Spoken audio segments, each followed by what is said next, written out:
Pemirsa setia Pijar TV, terima kasih ya sudah klik video YouTube ini. Program ini didanai oleh mitra dan sahabat sekalian yang selalu mendukung kami dengan setia. Dan tahukah saudara bahwa ada cara yang baru dan mudah loh di YouTube untuk membantu kami memproduksi program-program yang selalu fresh di Pijar TV. Silakan klik tombol thanks di bawah dan saudara bisa mengirimkan kami stiker Super Thanks dengan donasi saudara. Yuk, segera dicoba. Seberapapun donasi saudara sangat memberkati pelayanan kami. Salam terang bagi Indonesia.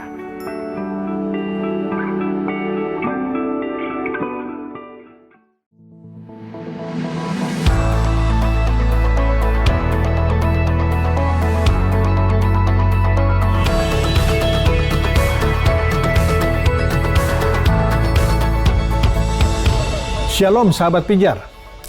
Seringkali ada berbagai pandangan yang muncul tentang buah sulung, ya. Apakah orang Kristen harus memberikan buah sulung atau enggak? Apakah buah sulung masih relevan bagi kehidupan orang Kristen di zaman sekarang? Nah, untuk menjawab pertanyaan-pertanyaan ini, itu gampang sebetulnya. Kita tinggal lihat sejarahnya, kemudian jawab pertanyaan-pertanyaan berikut. Kapan buah sulung pertama kali disebut dalam Alkitab? Siapa yang memberikan perintah memberikan buah sulung? Kepada siapa perintah itu diberikan? Dan apa tujuan dari memberikan buah sulung tersebut? Nah, kalau kita melihat di dalam Alkitab, khususnya di Perjanjian Lama, ya, karena pertama kali buah sulung itu disebut di dalam Perjanjian Lama di dalam Imamat 23 ayat 9 sampai 14. Yang kemudian dicatat lagi di dalam Ulangan 26 ayat 1 sampai 11. Di situ kita melihat bahwa Allah lah yang memberikan perintah kepada siapa? Kepada bangsa Israel untuk mempersembahkan buah sulung. Nah, kalau lihat di dalam Ulangan 26 ayat 1 dan 2 dikatakan demikian. Apabila engkau telah masuk ke negeri yang diberikan Tuhan Allahmu kepadamu menjadi milik pusakamu, dan engkau telah mendudukinya dan diam di sana, maka haruslah engkau membawa hasil pertama dari bumi yang telah kau kumpulkan dari tanahmu yang diberikan kepadamu oleh Tuhan Allahmu, dan haruslah engkau menaruhnya dalam bakul, kemudian pergi ke tempat yang akan dipilih Tuhan Allahmu untuk membuat namanya diam di sana. Dari ayat ini kita bisa melihat kapan buah sulung itu harus diberikan, yaitu ketika mereka tiba di tanah perjanjian. Pada saat itulah mereka harus mempersembahkan hasil pertama dari tanah yang mereka usahakan di tempat itu. Kalau kita melihat ya, dan membaca di dalam Imamat 23 ayat 9 sampai 14 dan juga di dalam Ulangan 26 ayat 1 sampai 11, ya di situ dijabarkan mengenai tata cara atau liturgi yang harus dilakukan oleh bangsa Israel ketika mempersembahkan buah sulung. Nah, pemberian buah sulung pun sebetulnya nggak boleh lepas dari liturgi ini. Di dalam liturgi tersebut diceritakan bagaimana proses yang bangsa Israel jalani, dimulai dari dipilihnya Abraham untuk menjadi bangsa pilihan Allah, sampai bangsa pilihan itu memasuki tanah perjanjian. Dari rangkaian liturgi yang diceritakan di dalam Ulangan 26 ayat 1 sampai 11 ini ya, kita bisa melihat apa tujuan kenapa Allah memberikan perintah untuk mempersembahkan buah sulung. Nah, lalu apa tujuan bangsa Israel memberikan buah sulung? Nah, tujuan yang pertama kita bisa lihat di dalam Ulangan 11 ayat 5. Yaitu untuk mengucap syukur atas perkenanan Tuhan yang menjadikan mereka bangsa pilihan Tuhan.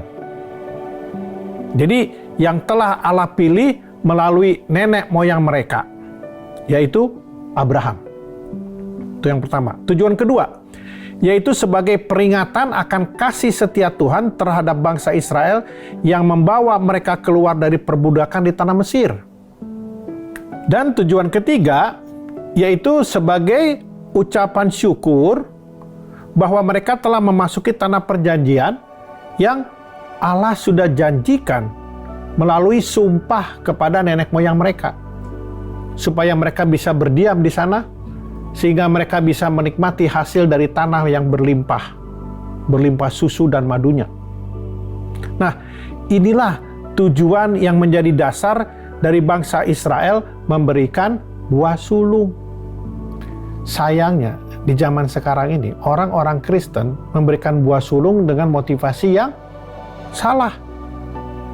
Motivasinya apa? Supaya hidupnya diberkati, supaya usahanya berhasil, supaya keluarganya dilindungi.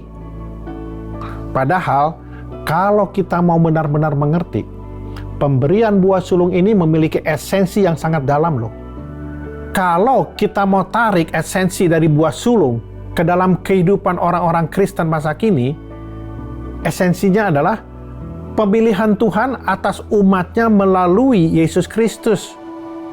Kemudian pembebasan dari status kita sebagai budak dosa, yang menjadikan kita sebagai anak-anak Allah, yang kemudian anak-anak Allah inilah yang akan mewarisi kerajaan Allah.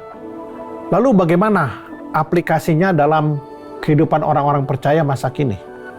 Yang pertama, ya, marilah kita tetap mengucap syukur seperti yang dilakukan oleh bangsa Israel kepada Allah. Tetapi dasar ucapan syukurnya itu apa? Dasarnya karena kita telah dipilih sebagai umat tebusan Allah, di mana Kristus telah mati buat kita dan membebaskan kita dari perbudakan dosa. Ketika kita mengucap syukur, harus didasari karena kita adalah orang-orang yang dipilih melalui Kristus. Nah, marilah kita mengucap syukur atas dasar ini, karena hal ini bernilai kekekalan. Apa yang terjadi di Perjanjian Lama semuanya nilai sementara, seperti misalnya kurban penghapusan dosa, kurban bakaran, kurban sembelihan, itu semua liturgi-liturgi yang bernilai sementara. Apakah itu salah? Tidak. Karena itu merupakan tipologi. Allah memperkenalkan suatu tipologi terlebih dahulu untuk suatu antitipe. Nah, ketika antitipe digenapi melalui kedatangan Yesus Kristus, untuk apa lagi kita balik ke tipologi? Kalau antitipenya sudah ada, kenapa kita masih melakukan ritual-ritual yang bernilai sementara? Tuhan Yesus sudah mengajarkan dengan nilai-nilai apa? Kekekalan. Misalnya apa? Puasa, Sabat. Bahkan ketika kita memberikan persembahan, yang Tuhan Yesus ajarkan bukan lagi berbicara tentang jumlah, tapi apa yang mendorong kita memberi persembahan. Hal inilah yang lebih penting di hadapan Allah. Dan yang kedua, menjadi dasar kita mengucap syukur karena kita setiap hari dipelihara oleh kasih setia Tuhan. Kita saat ini sudah ada di zaman kasih karunia, di mana Tuhan Yesus mengajarkan kita untuk mengucap syukur senantiasa. Tidak hanya kita lakukan di saat-saat tertentu saja, tetapi setiap saat dalam kehidupan kita. Nah, kalau kita lihat firman Tuhan di dalam 1 Tesalonika 5 ayat 18, berkata demikian, mengucap syukurlah dalam segala hal, sebab itulah yang dikehendaki Allah di dalam Kristus Yesus bagi kamu. Nah, bagaimana bentuknya? Lewat kehidupan kita yang memuliakan Tuhan. Tentu saja kita boleh mengucap syukur lewat pemberian kita bagi pekerjaan Tuhan. Tetapi jangan lagi seperti orang-orang Farisi di zaman Tuhan Yesus yang melakukan ucapan syukur hanya sebagai tradisi keagamaan. Hal inilah yang ditentang oleh Tuhan Yesus. Semua hukum-hukum Musa itu baik, tapi semua hal tersebut baik untuk bangsa Israel di zamannya. Sedangkan untuk orang-orang Kristen di zaman sekarang ini, kita semua sudah mendapatkan makna sesungguhnya dari pengajaran Tuhan Yesus. Iya kan? Jadi begini, peraturan-peraturan atau hukum-hukum Musa diperintahkan Allah untuk orang-orang di zamannya sebagai tipologi. Sedangkan untuk umat percaya, perintah ini sudah digenapi melalui kematian, kebangkitan, dan kenaikan Tuhan Yesus ke surga, yaitu sebagai antitipe. Nah, jadi jangan sampai kita mempersembahkan buah sulung tanpa mengetahui konteksnya maupun tujuannya, karena bisa membuat kita terjebak dalam melakukan tradisi agamawi yang tujuannya hanya untuk nilai-nilai sementara. Jadi jangan mempersembahkan buah sulung, tapi buah roh, yaitu hidup yang dipimpin oleh roh. Saudara terkasih, kita adalah terang bagi Indonesia. Oleh karenanya, jaga terangmu. Tuhan Yesus memberkati.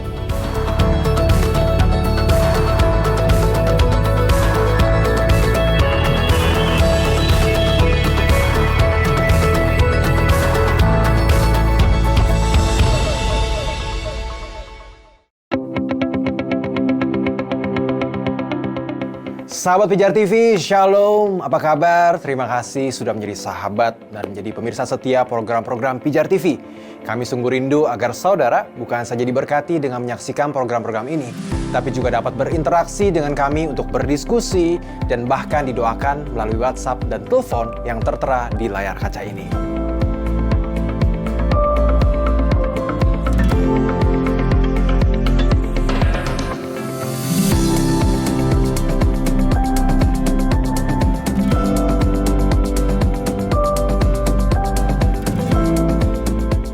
Hubungi kami sekarang melalui WhatsApp. Tim Respon Pijar TV siap untuk melayani saudara. God bless you.